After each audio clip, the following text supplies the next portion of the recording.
Hey everyone, it's Jamie, AirDNA Product Marketing Director and also an Airbnb host and owner. And I want to share another tip and trick with you to help you really get granular, either to understand the property you already own or to help you make a decision when purchasing your next listing. So, we're going to be in the research section and we're going to be looking at this price tier filter. You will find this in occupancy, rates, and revenue, but we're going to be in rates right now for this little walkthrough. So, what this page shows you is the average daily rate. This is average daily rate for the entire market. We're in Denver today. And then down here, this is your average daily rate by type of property in terms of its price tier. Now, how we get these price tiers is that we take every property that had at least one booking in the past 12 months, put them all in a big list from the lowest ADR to the highest ADR, that's average daily rate. And then we chop that into 5 even buckets to get us these 5 different price tiers. So you can see we have budget, economy, mid-scale, upscale, and luxury. And the nice thing about this is it's per market. So, a budget or a luxury unit is going to be much different in Lawrence, Kansas than it would be in somewhere like New York City or San Francisco. So we're not saying, globally, by state, by country, anything like that. We're looking at just this market. And again, we just kind of take the average daily rate of all the listings that were booked and divide it evenly. So what you can do with this, especially if you're looking to purchase a property, or you're thinking maybe you can do something to bump up a mid-scale property to an upscale property with some furnishings and amenities, you can see kind of what you can expect in the ADR.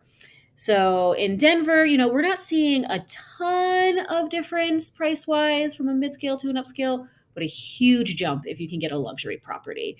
So, you might want to invest in that if you can, or you can decide, maybe you're going to take your funding and get several economy or budget properties and you're happy there. So this is a great way to kind of just see what everything's doing. And then if this is too much information, because it is a lot in one graph, you can come up here and filter. So let's say we just want to look at mid-scale and upscale. So when you apply those filters, you'll see this chart just moved because this is the average daily rate for all mid-scale and upscale units in Denver. And then when we come down to the price tier chart, you can really get a little bit better look. You can see they mirror each other pretty well. And in the summers, there's a little bit of a bigger jump.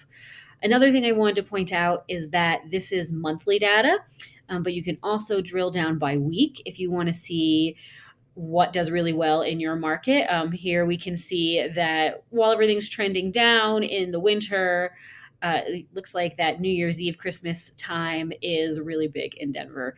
And then you can get even further by going daily. And again, this is great, very consistent. And then it starts ticking up. So you're like, oh, okay, this is probably winter break for kids. This is, some holidays. Denver's a pretty big market. So people are traveling out here on those days. So, if you're pricing your listing and, maybe you pulled the price down a little bit for Denver or for December, because it's not as hot of a travel time for your market, but it does spike around certain days. That lets you just be smarter about pricing and not leave money on the table. So that's the price tier filter and kind of how you can use it. Again, you'll find it in this research section, and it can help you whether you're looking to invest and trying to decide, what you might be able to make and what you might be able to charge on a new listing, or what you can charge on a day-to-day basis and how the trends are going in your market on that listing you already have, and seeing if you can bump that up a little bit and being smart about when you adjust your prices. So I hope you like this. If you have any questions, check out our help center. We dive into it a little bit more, and happy listing.